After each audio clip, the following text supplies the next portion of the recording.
এই লাগবো নাকি হাড়ি পাতিল ডেস্কি পাতিল গামলা, লাগবো নাকি কাপ প্লেট পিরিজ খুন্তি, লাগবো নাকি হাতা, সব কিছু আছে আমার কাছে।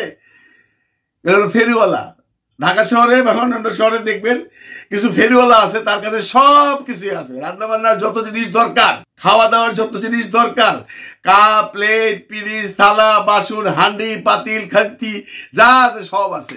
ঠিক এরকম ফিল্মেও ফেরিওয়ালা আছে, মানে সে সব কিছুই বানাইতে পারে, বুঝছেন? সিনেমা বানাইতে পারে, ওয়েব ফিল্ম বানাইতে পারে, শর্ট ফিল্ম বানাইতে পারে। এরা হলো সিনেমার ফেরিওয়ালা। আমাদের একজন ফেরিওয়ালা আছে যার নাম রায়হান রাফি। 16টা শর্ট ফিল্ম বানাইছে, 8টা ওয়েব ফিল্ম বানাইছে, 6টা লং ফিল্ম বানাইছে। তার মানে জাস্ট এক ফেরিওয়ালা, সব কিছুই পারে সে। Short film, web film, long film সব পারে। এই ওনার একটা ইন্টারভিউ দেখলাম আজকে। উনি একটা সিনেমা বানাইছে, নাম না ওয়েব ফিল্ম বানাইছে, নাম হইলো মায়া। এটা নাকি মানবিক সিনেমা। ভাই এত বছর সিনেমায় আছি, মানবিক সিনেমা কোনটা বুঝলাম না। এর আগে ধান্দায় ফেলা হয়েছিল আমগর রাসেল ভাইপার টুকু, রাসেল সাহেব ভাইয়া ছবি বানাইয়া বলছিল আমি একটা পবিত্র সিনেমা বানাইছি। খুব ডিকশনারি খুঁজছি ভাই, পবিত্র সিনেমা কোনটা কয় বুঝলাম না, মানুষও বুঝে নাই। আর এই রায়হান রাফি সাহেব একটা মানবিক সিনেমা মানে ওটিটি ছবি বানাইছে মায়া। আর্টিস্ট হইল ইমন অ্যান্ড সারিকা। ওনার ভার্সন 12 সালের দিকে নাকি তারা প্রচন্ড পপুলার ছিল, কিন্তু আমার মনে হয় আপনারা যারা দেখতেছেন 12 সাল থেকে যারা ফলো করেন, ইমন কোনদিন পপুলার আর্টিস্ট ছিল আর সারিকা কোনদিন সুপারস্টার ছিল আমি জানি না। আপনারা জানলে আমার কমেন্ট বক্সে জানাবেন। ওনাদের নিয়ে অ্যাড করতেছে, তো হঠাৎ করে উনি ইমনটা নিল কেন? বিশ্বস্ত সূত্রের খবর, এই ওয়েব ফিল্মের মানে যে ফাইন্যান্সারটা যে মাল দিবে এটা ইমন সাহেব আইডা দিচ্ছে। ইমন তো বহুদিন ধরে রেসের ঘোরার মতো মাঠে নামতেছে, কত রেস খেলতেছে, কোনোদিনই ফার্স্ট সেকেন্ড থার্ড কিছু হইতে পারে নাই। এখন সে চিন্তা করলো যে আমার রায়হান রাফির কাছে যাওয়া দরকার, গেলে পরে আমি হয়তো একটা পজিশনে আসবো। আরে ইমন সাহেব, এই 12-14 বছরে আপনার কিছু হয় নাই, রায়হান আপনার উঠাই দিব রাফি? এত সোজা না, এত সোজা না। রাফি অনেক ভালো ডিরেক্টর, এটা অস্বীকার করার কোনো উপায় নাই, কিন্তু তার যে কথাবার্তা মাঝে মধ্যে এত মানে অসহ্য লাগে বা এত আনব্যালেন্স কথাবার্তা বলতেছে মানবিক সিনেমা বানাইছি। আপনারা কেউ যদি বুঝা থাকেন মানবিক সিনেমা কি বইলেন, তো উনি খুব গর্ব করে করতেছে আমি ইমনকে আর সারিকাকে নতুন করে করছি। উনি ঘরের কারিগর, উনি শরীফুল রাজকে করছেন, ভালো করছে সেই ছবি পড়ান।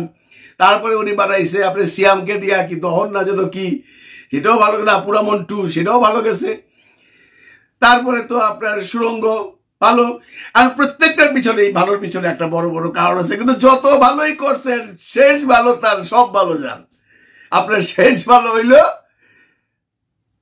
শাকিব খানের তুফান, যেটা দিয়া রায়হান রাফি সাহেব, যেটা দিয়া আজকে আপনি বিশ্বে পরিচিত। বিশ্ব বলতে যে সমস্ত দেশে বাংলাদেশিরা আছে তারা আপনাকে চিনে তুফান দিয়া।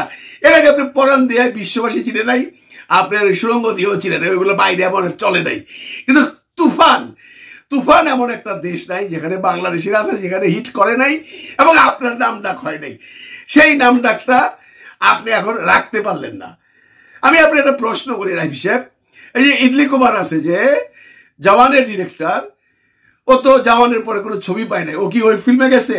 যায় নাই তো, ও বসে রয়েছে, পাবে, ওয়েট করতেছে।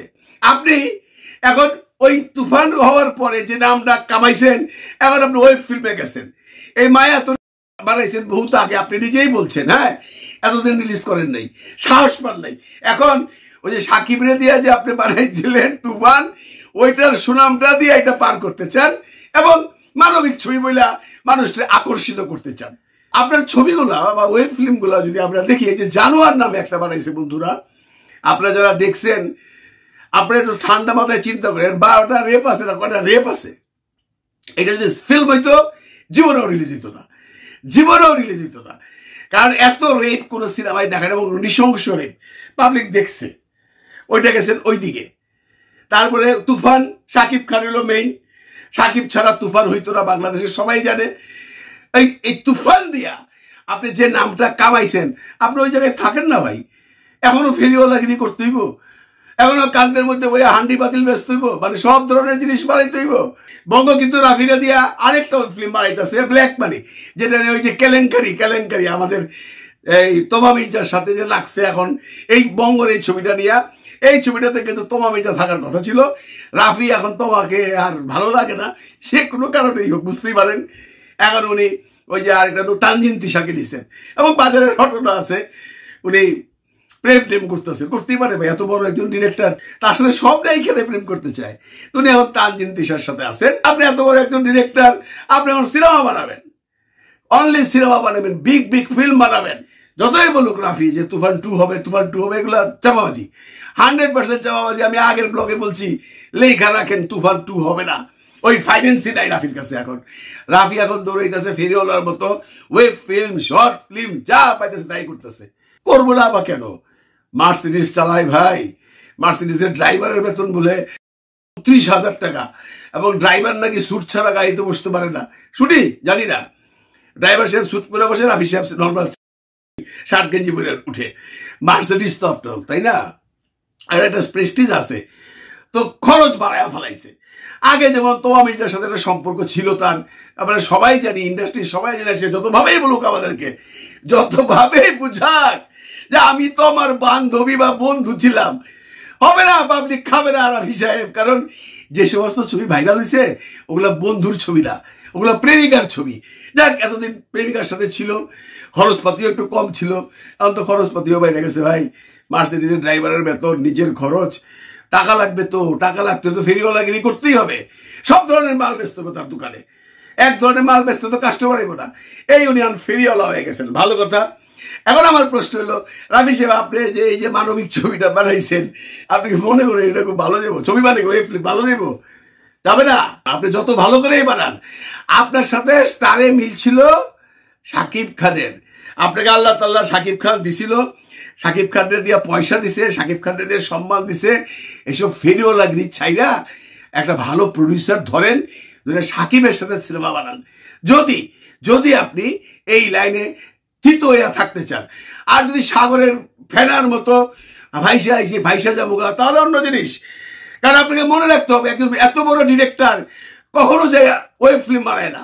আপনি ভারতের দিকে তাকান, পাকিস্তানের দিকে তাকান, ইভেন বাংলাদেশের দিকে তাকান। এই যে বড় বড় ডিরেক্টর আগে ছিল এবং এখনো যারা আছে, তারা কি ওয়েব ফিল্ম বানায়? তারা কি নাটক বানায়? তারা কি শর্ট ফিল্ম বানায় না। তারা ফেরিওয়ালা হইতে চায় না। সিনেমা বানাইছি, সিনেমাই বানাবো, না বানাইতে পারলে পয়সা থাকুন। অবশ্য পয়সা থাকলে আপনার প্রবলেম আছে, খরচ পানি পাইবেন কোথায়, তো করেন। কিন্তু এই যে বারে বলতেছেন না আপনি সারিকাকে, ইমনকে বিরাট ভাবে আনছেন, যতভাবেই আনেন, রাফি সাহেব শাকিব খানের ছবি করে যে জায়গায় উঠছেন সেই জায়গায় আর যাইতে পারবেন না কোনোদিন। পারবেন? সাকিব লাগবে, শাকিব খান লাগবে। সাকিবকে না দিয়া ছবি বানাইয়া আপনি যদি ওই যে জিতকে দিয়েও বানাইতেন, তাও চ্যালেঞ্জ দিতাম, কোনোদিন তুফান হবে না। জিত বলেন আর যেই বলেন, বাংলাদেশে এখন সাকিব ছাড়া কোনো ছবি চলে না। ইভেন কি এই যে বাইরেও যে চলছে, সাকিবের একটা বিরাট ফ্যান বেজ হয়ে গেছে। বন্ধুরা বিভিন্ন জায়গায় কথাবার্তা বলি, তো বলা যে আগে সাকিবরে দেখতে পারতাম না, কি আলতু ফালতু সিনেমা করতো, সাকিবের তুফান দেখার পর আমরা পাগল হয়ে গেছি, ফ্যান হয়ে গেছি। সাকিবের যে প্রোডাকশনে পরবর্তীতে আসবে, এটা শুধু বাংলাদেশে না, আমি চ্যালেঞ্জ করে বললাম পুরো ওয়ার্ল্ডে যদি সে বানাইতে পারে, আবার আরেকটা তুফান হবে। তার একটা তুফান হয়তো বরবাদ দিয়ে হবে, কারণ রাফি সাহেবের কাছে তো সাকিবের কোনো ছবি নাই। উনি অন ফেরিওয়ালাগিরি করতেছে, যে না যারা পাইতেছে করতেছে, করুক, এতে আমার কোনো আপত্তি নাই। কিন্তু আপনি যে মাঝে মধ্যে কিছু কথা বলেন না, ওগুলো কই থেকে শিখেন জানি না। মানবিক ছবিটা কি একটু যদি আমাদের বুঝাই দিতেন তাহলে খুব কৃতার্থ হইতাম। কারণ এতদিন শুনছি পবিত্র ছবি, এখন শুনলাম মানবিক ছবি। বন্ধুরা আপনারা কেউ যদি জেনে থাকেন যে হোয়াট ইজ মানবিক ছবি, দয়া করে আমার একটু জানেন। আমার খুব আগ্রহ। 26টা ছবি বানাইছি, মানবিক ছবি বানাইতে পারি নাই ভাই। একটা মানবিক ছবি বানানোর আমারও খুব ইচ্ছা আছে। তাই আমি হিসেবে এই মানবিক ছবিটা কি, ছবিটা দেখার পর আমি তো দেখবো না, আপনারা আমার একটু জানায়। ভালো থাকেন সবাই, ভালো রাখেন সবাইকে। খোদা হাফেজ।